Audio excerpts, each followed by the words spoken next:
Hello, my dear students. I hope you have had some good rest during your Easter holiday and now you're enjoying sunny spring weather. Today, I would like to wrap up your work in modules 4 and 5. Module 4 was devoted to characterization of English consonant sounds. In this module, you were supposed to read or watch about English consonant sounds and organize new words in your glossary and do a test. Let's discuss its results. The test consisted of 10 questions. Let's have a look at them. Here they are. The first question was, what is the active organ of speech in the articulation of English labial consonants? Okay, so English consonants are subdivided into lingual, labial, and glottal according to the active organ of speech. I hope you remember that. So when we speak about labial consonants, then the lips are active. When you speak about lingual like language, lingual, then the tongue is active. When you speak about glottal consonants, then the glottis is active somehow because these consonants are pronounced in the glottis. And the glottis is the space between the vocal cords. So the second question was, what is the main criterion of singling out the apical and cogumnal consonants? Okay, so lingual consonants, and to be more exact, 4 lingual consonants, because that's very important, are subdivided into the apical and cogumnal consonants according to the position of the tip of the tongue. When we speak about cogumnal consonants, it's very easy to remember because there is only one cogumnal consonant in English. It's R. The position of the tip of the tongue is the following. So the tongue is raised in this way and the tip of the tongue is against the back part of the alveoli. That's why you pronounce it R and compare with the apical T, D, etc., where the tip of the tongue is like that. So it's not raised and there is not placed against the back part of the alveoli. It's just near the alveolar ridge, the front part of it. Third question was, what is F according to the point of articulation? When you pronounce F, you can feel that your lower lip goes to your upper teeth. That's why it's labiodental. Number 4 is, what consonants are always fortis? Of course, voiceless consonants are always fortis, because when you pronounce, let's take P, you make more effort in comparison with the pronunciation of D, T, D, P, B. B is not so strong, it's leanness because it's voiced. Number 5, what is the main resonating nasal consonants? That's very simple because nasal consonants are pronounced in the nasal cavity, right here. Number 4, how are unicentral consonants different from bicentral? Unicentral, bicentral. So you can guess by the names even that unicentral consonants have only one center, one place or point of articulation. And bicentral consonants, on the contrary, have 2 centers, 2 foci of obstruction. That's why the difference in the presence or absence of co-articulation, additional point of articulation. Number 7, what gives duck L hot coloring? So there are 2 variants of the same sound, L and L. You can judge by their pronunciation that they are different, because when you speak about the light variant of L, like in li li li li li li li li li. So it sounds different. In comparison with the dark variant as in hill, hill, because the back part of your tongue is raised in the direction of the soft palate when you pronounce the dark variant. Usually it comes in the end. That's why the tongue back secondary focus, when the back part of the tongue is raised in the direction of the soft palate, gives this hard coloring. Number 8. What are constrictive consonants according to the method of production of noise? Constrictive consonants are always fricatives. That's, you need just to remember it. Okay, number 9. What are occlusive consonants according to the method of the production of noise? Occlusive consonants. Here sonorants, not just consonants, and that's why it's a tricky question. Occlusive sonorants are nasal, while constrictive sonorants can be median and lateral. And there are only 3 nasal sonorants in English. They are m, n, n. I hope you remember how to use the IPA symbols for these sounds. Number 10, the last question. What unites fricative and affricative consonants? Fricative and affricative. Okay, so here the main difference between them is the initial stage of the obstruction.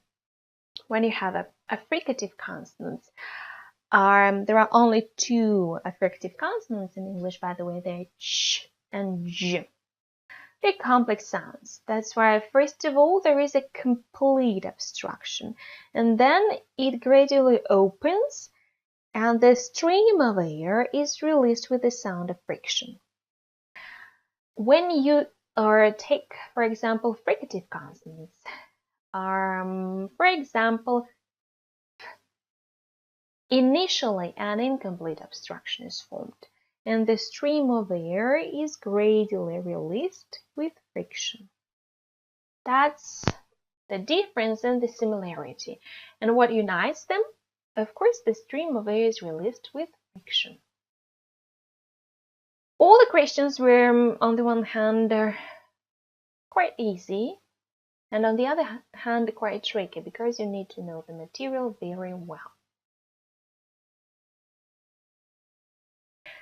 Okay, as for a characterization of English consonant phonemes in Module 4, you were supposed to upload the characterization into the discussion forum. I would like to underline that I expect you to do such an assignment fully. Here, you need not only to characterize consonants, but also give some feedback to your peers and write if their characterization is correct or incorrect, and leave some comments and examples. That's why I would like to thank Olga Maximova for doing that and providing Tatiana Dorohina, Anna Admiralova, and Olga Denisova with good comments on their work. Here are my comments of some general drawbacks in this assignment. When you characterize a lingual consonant, you need to specify whether it's forelingual, medialingual, or backlingual. That's very important because there are 3 groups of lingual consonants. As for forelingual consonants in English, they are subdivided into apical and cacuminal. We have just discussed that, according to the position of the tip of the tongue. And please remember that there is only one cacuminal consonant in English, it's r. That's why when you have a forelingual consonant, please specify whether it's cacuminal or apical according to the tip of the tongue, the position of the tip of the tongue. You may specify that in brackets near forelingual, then you say apical or cacuminal. When you speak about the manner of the production of noise, it's very important to specify whether you speak about noise consonants or sonorants. because noise consonants can be a fricative, a plosive, according to the method of production of noise. And their sonorants can be median, lateral, and nasal. That's why it's better to write, for example, in a median sonorant or a fricative noise consonant, etc. Then it will be much more clear. Don't forget to mention the absence or presence of co-articulation and specify the type of narrowing when you speak about the type of abstraction. It means that when you speak about occlusive or constrictive consonants, you need to add with or without co-articulation and what kind of narrowing. And mind your spelling. The way you spell the terms is highly important. The most difficult word is to spell word plosive. It's spelled with one S. And palato-alveolar. So we have palatal, we have post-alveolar, and we have palato-alveolar. So if you have a spell checker in your computer, don't let your spell checker correct the right variants of words. Please mind that. Okay, let's pass over to Module 5. It was titled Connected English Speech. There you learned about assimilation, accommodation, and elision, the processes that make our pronunciation in the connected speech easier. The test in connected English speech showed great results. I'm very proud of you. Most of you scored 10. Some of you have made a mistake in what is assimilation and accommodation. Okay, so here you need to remember that when you speak about assimilation, you speak about two neighboring consonants that influence each other or one the other. When you speak about accommodation, that's the process between a vowel and the consonant. And here again, you have some problems with the spelling of the word preceding. Preceding has only two E's in its spelling. After the first consonant and the second consonant, preceding, only one E are each time. Okay, in the discussion forum in this module, we were supposed to provide 2 examples from the text for your final oral presentation for each case of assimilation. Assimilation can affect 6 features in our articulation. That's why totally we're supposed to provide 12 cases. Then you were supposed to look over how at least 3 other students have described their cases of assimilation and provide them with some feedback and examples of these cases of assimilation. Especially I like the description of the cases of assimilation by Helen Uraver. Your description can be considered exemplary. So if you need a good example of how to describe cases of assimilation in English, please go ahead and upload her file for future reference. I have left some comments in this discussion forum for Nikolai and Olga Maximova. Besides, I would like to thank Olga Denisova, Kate Nevzorova, Olga Maximova, Valeria Peskamova, Ksenia Minko for their on-time work. I will get back to your descriptions during our face-to-face classes in May.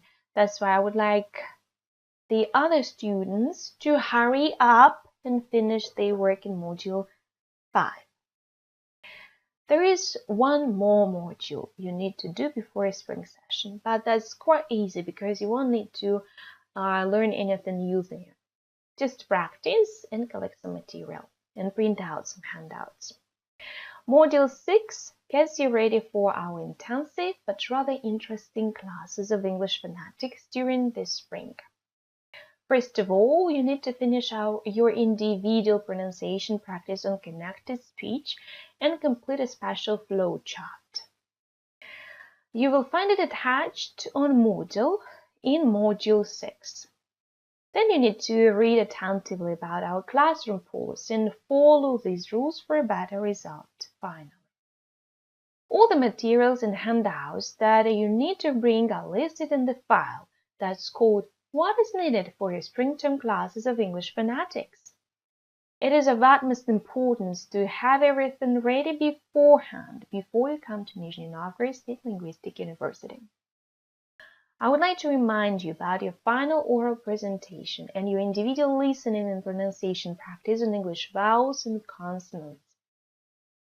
You need to work systematically and add new words to Google Docs every week. Otherwise, you will end up with a pile of work to do within no time. Please remember that, like in sport, you can improve your pronunciation only by establishing your muscle memory, and you can do it only by your regular and systematic work. Okay, thank you for your time, and see you soon in Nizhny Novgorod State Linguistic University.